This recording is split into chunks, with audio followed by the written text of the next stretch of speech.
बोला ख्रिस्त राजा। स्वर्गीय पिता, मी धन्यवाद करतो येशूच्या पवित्र नावात आम्ही सर्वजण तुझे आभार मानतो। सर्व साक्षीचा गौरव या वरखेड गावातून आम्ही तुला देत आहोत। तू उंच होत आहे, तुझ्या लोकांच्या जीवनात अद्भुत कार्य करत आहे, त्याबद्दल धन्यवाद। पुन्हा एकदा प्रभू आम्ही तुझं वचन ऐकण्यासाठी आमचं हृदय तयार करतो। पवित्र आत्मा आमच्या हृदयाची आज भेट घे, बोल प्रभू आमच्या संघात आणि आम्हाला आशीर्वादित कर। येशूच्या पवित्र नावात प्रार्थना मागतो। प्रेम कर येशूने सांगितले। गाऊया। प्रेम कर येशूने सांगितले।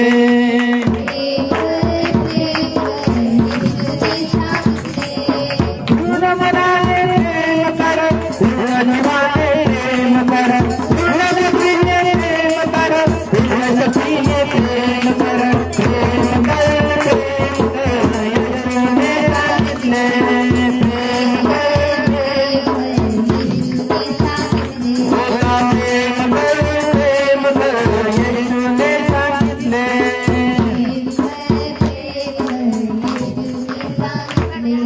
येशू मसीह की यावेळेस आपण परमेश्वराच्या वचनाकडे जाऊया आणि पुन्हा एकदा आपण लुकाचं शुभवर्तमान याचा 10वा अध्याय काढूया। ज्यांच्याकडे पवित्र शास्त्र आहे त्यांनी आपलं पवित्र शास्त्र काढूया आणि आज आपण पुन्हा एकदा लुकाच्या शुभवर्तमान याचा 10वा अध्यायाकडे आपण जाऊया। आणि वचन क्रमांक आज आपण 33 वाचूया। मग एक शंभरोनी त्या वाटेने चालला असता, तो होता तेथे आला आणि त्याला पाहून त्याचा सरळ आला। आणि ज्या व्यक्तीला किंवा ज्या व्यक्तीला त्या ठिकाणी मारहाण करण्यात आली होती त्या व्यक्तीच्या जवळ येऊन तो या ठिकाणी थांबलेला आहे। तर परमेश्वराच्या वचनामध्ये पाहतो वचन 33 मध्ये एक शंभरोनी ही सर्व घटना त्यांनी पाहिलेली आहे आणि हा जो व्यक्ती आहे त्या ठिकाणी पडलेला त्याच्याकडे पाहून या व्यक्तीला कळवळा आलेला आहे, दया आलेली आहे, माया आलेली आहे। देवाच्या वचनामध्ये तुम्ही आम्ही पाहतो की हा व्यक्ती पूर्ण यहुदी नव्हता, देवाचं नियमशास्त्र पाळणारा व्यक्ती नव्हता, परंतु तुम्ही आम्ही पवित्र शास्त्रामध्ये जर वाचलं तर असं लिहिलं आहे की यहुदी आणि जे शंभरोनी लोक आहे हे एकमेकांना देवाणघेवाण करत नव्हते, एकमेकांचा द्वेष करणारे ते लोक होते। आणि तरी देखील आम्ही पाहतो की हा शंभरोनी रस्त्यावरून जात असताना त्या व्यक्तीला पाहून तो त्या ठिकाणी थांबलेला आहे। ज्या व्यक्तीला लुटारूंने खूप मारलेला आहे आणि अर्ध मेला, त्याला त्या ठिकाणी मारून हाणून त्या ठिकाणी टाकून दिलेला आहे। आणि वचन 34 मध्ये आपण काय वाचतो बघूया। त्याने जवळ जाऊन त्याच्या जखमात तेल व द्राक्षरस लावून त्या बांधिला आणि त्याला आपल्या जनावरांवर बसवून उतार शाळेत आणले व त्याची काळजी घेतली। आणि ह्या शंभरोनीने एक चांगलं आणि उत्तम काम केलेलं तुम्ही आम्ही पाहतो। आणि परमेश्वराच्या वचनामध्ये पाहतो की लुटारूंनी लुटलेला जो मनुष्य होता त्याच्यावरती ह्या व्यक्तीने दया केलेली तुम्ही आम्ही पाहतो आणि त्याने मदत केलेली आहे। या वचनामध्ये तुम्ही आम्ही पाहतो की त्याला कशावरती टाकलेला आहे, त्याने वचनात बघा कशावर टाकलंय, गाढवावर टाकून त्याला उचलून उतार शाळेमध्ये, उतार शाळामध्ये त्या काळचा हॉस्पिटल किंवा त्या काळचा तो दवाखाना आहे, ज्या ठिकाणी आम्ही येशू ख्रिस्ताला देखील नेलेलं त्या ठिकाणी पाहतो. डिलिव्हरीच्या वेळेमध्ये पैसे देऊन त्या ठिकाणी डिलिव्हऱ्या वगैरे केल्या जायच्या. मग ह्या शंभरूने देखील एक चांगलं काम केलेलं आहे, एक उत्तम काम केलेलं आहे. आणि त्याने ह्या मारलेल्या व्यक्तीला, हाणलेल्या व्यक्तीला, ठेचलेल्या व्यक्तीला मदत करण्याचा त्याने निर्णय केलेला आहे. येशू मसीह की. आता आपण मत्तेच्या शुभवर्तमान कडे जाऊया, 12वा अध्यायाकडे. असंच आपल्याला एक चांगला शंभरोनी बनायचा आहे.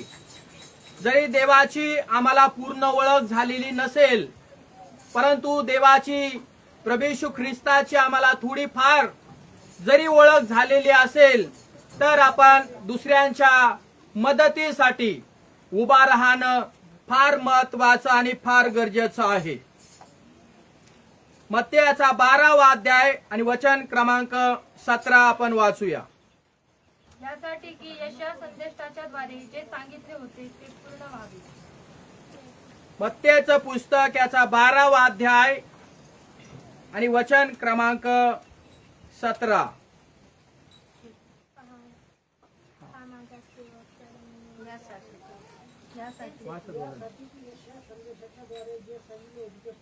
हा, यासाठी की यशया संदेशा द्वारे किंवा त्याच्या मुखातून जे काही पवित्र आत्मा बोलला होता ते कसं व्हावं?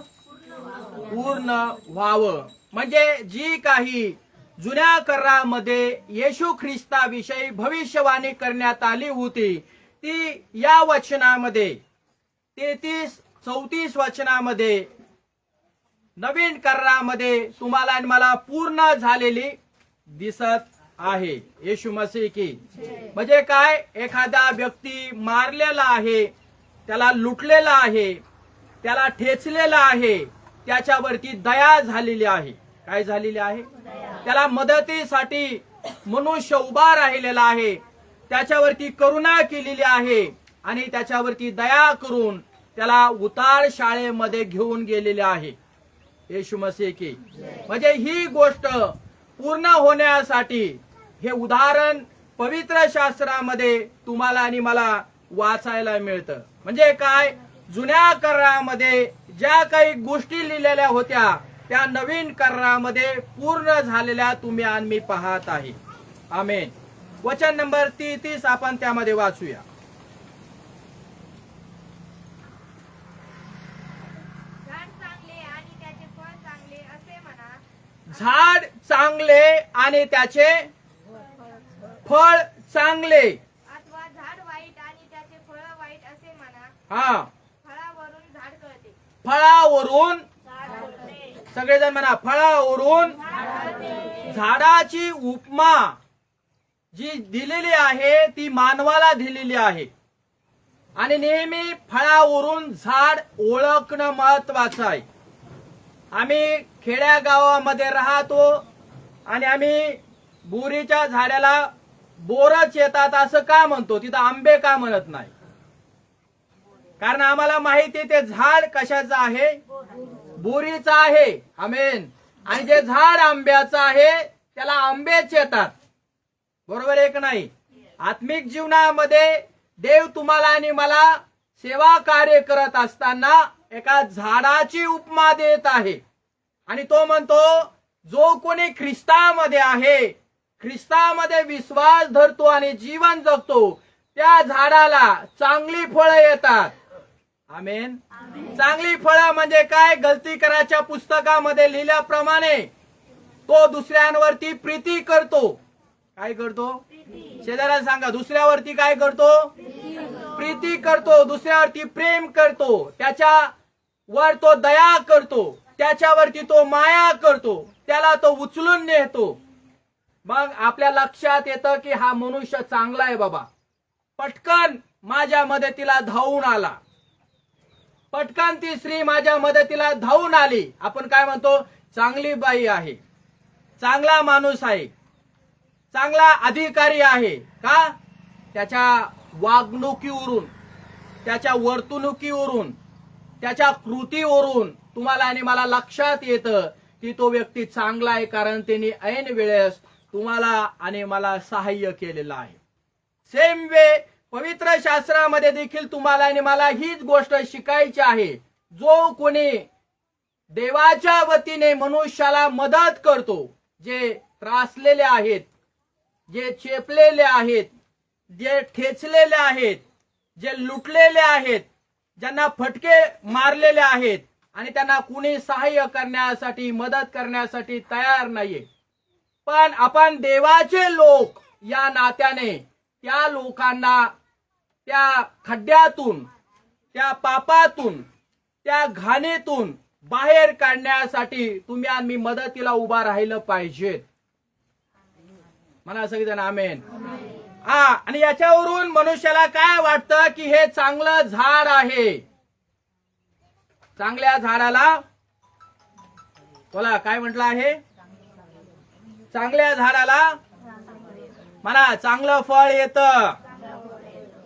चर्चमध्ये किती चांगले झाड आहेत आज.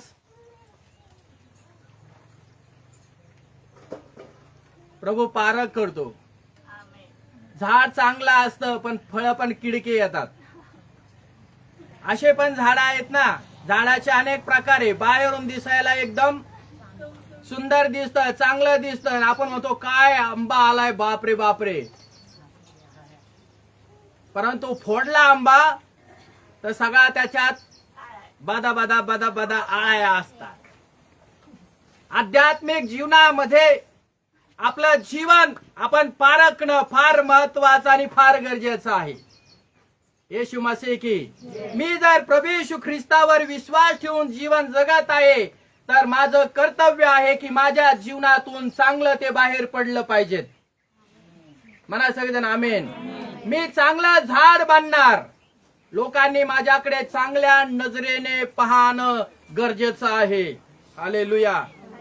माझ्या जीवनाविषयी चांगलं बोलणं गरजेचं आहे.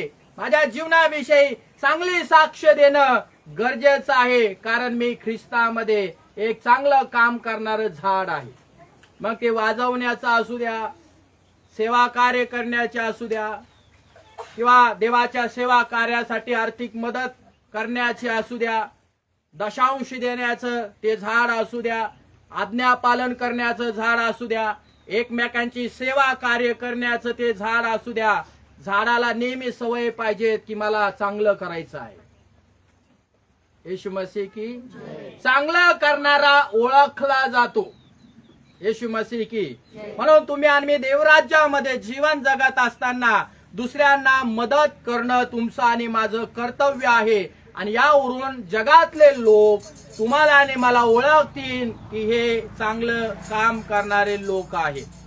म्हणून या सुवर्ण संधीचा देवाच्या लोकांना तुम्हाला आणि मला ह्या जगामध्ये चांगला फायदा उचलायचा आहे. जर देवानं, प्रभू येशू ख्रिस्तानं मला जर चांगलं बनवलेलं आहे तर मला चांगलं काम करण्यासाठी रोज एक पाऊल पुढं पुढं पुढं टाकत राहायचं आहे आणि दुसऱ्यांना मला मदत करायची आहे. येशू मसीह की. वचन क्रमांक 35 त्यामध्ये वाचूया. चांगला माणूस आपल्या चांगल्या भांडारातून चांगले वाढतो आणि वाईट माणूस आपल्या वाईट भांडारातून वाईट काढतो. भांडार म्हणजे काय? आपलं अंतःकरण. भांडार म्हणजे काय? म्हणा शेजाऱ्याला तुझं अंतःकरण. चांगला मनुष्य काय करतो? बोला काय वाचलंय? वाचा कोणतरी परत एकदा. चांगला माणूस आपल्या चांगल्या भांडारातून चांगले काढतो. चांगला मनुष्य आपल्या भांडारातून किंवा आपल्या हृदयातून चांगले काढतो चांगले बाहेर काढितो.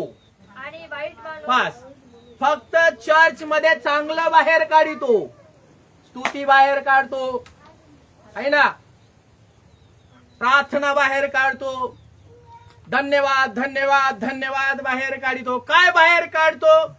चर्च मध्ये आल्यानंतर माझ्या हृदयातून सगळं चांगली प्रार्थना येते, चांगले गीत येते, चांगली आराधना येते, चांगली उपासना येते, चांगलं चांगलं चांगलं येतं. शेजाऱ्यांसंग चांगलं बोलतो तो, आहे ना, बाजू बरोबर चांगलं बोलतो, मागच्याबरोबर चांगलं बोलतो, पुढच्याबरोबर चांगलं बोलतो, पास्टर बरोबर पण चांगलं बोलतो. फक्त चर्च मध्येच असं घडत असतं. पण चर्चच्या बाहेर गेल्यानंतर या भांडरातून काय बाहेर निघतं? नेहमी लक्षात ठेवा, तुमचं हृदय एक चांगलं भांडार बनलं पाहिजे.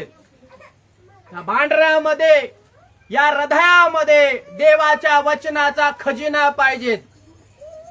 हिऱ्याला किंमत नाही, सोन्याला किंमत नाही. देवाच्या वचनाला सोन्या आणि चांदीपेक्षा जास्त किंमत आहे. आणि हे वचन तुमच्या आणि माझ्या अंतःकरणामध्ये रोज तुम्ही आणि मी साठवलं पाहिजे. आणि रोज या अंतःकरणातून दुसऱ्यांसाठी हिताचं, भलाईचं, कल्याणाचं तुम्ही आणि मी ह्या मुखातून बाहेर काढणं गरजेचं आहे. हृदयातून काय बाहेर निघतं? चांगलं निघतं का वाईट निघतं? हा प्रश्न चिन्ह आहे. जर मी देवाचं घर आहे, दुसऱ्या भाषेत मी देवाचं मंदिर आहे, देव जर माझ्यामध्ये राहतो, देवाचं वचन जर माझ्यामध्ये आहे, तर माझ्या अंतःकरणातून आणि माझ्या मुखातून समोरच्या व्यक्तीसाठी आशीर्वाद बाहेर निघतील, श्राप बाहेर निघणार नाही. म्हणा सगळेजण आमेन. आशीर्वाद बाहेर निघतील पण शाप बाहेर निघणार नाही. दुसऱ्यांसाठी मी कल्याणाचे शब्द माझ्या मुखातून उद्गारणार आहे. म्हणजे आपल्या भांडराला, आपल्या हृदयाला देवाने किती महत्व दिलेलं आहे तुम्हाला आणि मला या वचनातून समजतं. हा, काय लिहिलंय पुढं? वाईट माणूस आपल्या वाईट भांडारातून वाईट काढितो. वाईट मनुष्य, ज्याला देव कळत नाही त्या मनुष्याला वाईट मनुष्य म्हटलं आहे. आणि त्या मनुष्याच्या हृदयातून काय बाहेर निघतं? नेहमी शिव्या, निंदा, नालस्ती. अजून जेवढी वाईट लिस्ट तुम्ही आणि मी बाहेर काढू, तेवढी लिस्ट वाईट माणसाच्या हृदयातून बाहेर पडत असते. म्हणून आज देव तुम्हाला आणि मला परमेश्वराच्या सहभागितेमध्ये, परमेश्वराच्या मंदिरामध्ये तुम्हाला आणि मला आमंत्रण देत आहे, यासाठी की तुम्हाला चांगला शंभरोनी बनायचा आहे. जसा देव चांगला आहे, देवाची इच्छा आहे की त्याच्या जवळ येणाऱ्या लोकांनी देखील चांगलं बनलं पाहिजे. जर देवाने या जगामध्ये येऊन मानव जातीला आशीर्वाद दिलेला आहे, तर परमेश्वराची देखील इच्छा आहे की ह्या माझ्या जवळ येणाऱ्या लोकांना देखील, माझ्या आत्म्याने भरणाऱ्या लोकांनी देखील, माझ्या वचनाने भरणाऱ्या लोकांनी देखील या जनतेसाठी, या जगासाठी एक आशीर्वादाचं कारण बनलं पाहिजे. येशू मसीह की. म्हणून आपल्या अंतःकरणातून काय बाहेर निघतं? जर मी देवाचा आहे, मी जर प्रभूचा आहे, तो माझा मालक आहे, तर माझ्या मुखातून चांगलं बाहेर निघन दुसऱ्यासाठी. शेजारी वैरी असू द्या, दुश्मन असू द्या, नाही तर कुणी असू द्या, देवाच्या लोकांनो आपल्याला चांगलं बोलणं देवाने शिकवलेलं आहे. आणि नेहमी चांगलं द्या, म्हणजे तुम्हाला चांगलं मिळेल. मी चांगलं पेरलं तर माझ्या पदरात चांगलं पडेल, आणि मी जर वाईट पेरलं तर माझ्या देखील पदरात म्हणा काय पडेल? वाईट पडेल. पुढे जाऊया. रोमकराचं पुस्तक याचा 7वा अध्याय.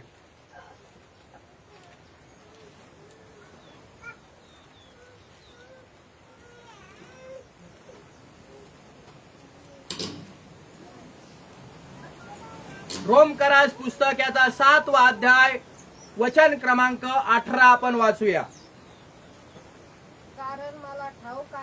कारण मला ठाऊक आहे की माझ्या ठाई म्हणजे माझ्या देह स्वभाव माझ्या ठाई म्हणजे माझ्या देह स्वभावामध्ये, माझ्या या शरीरामध्ये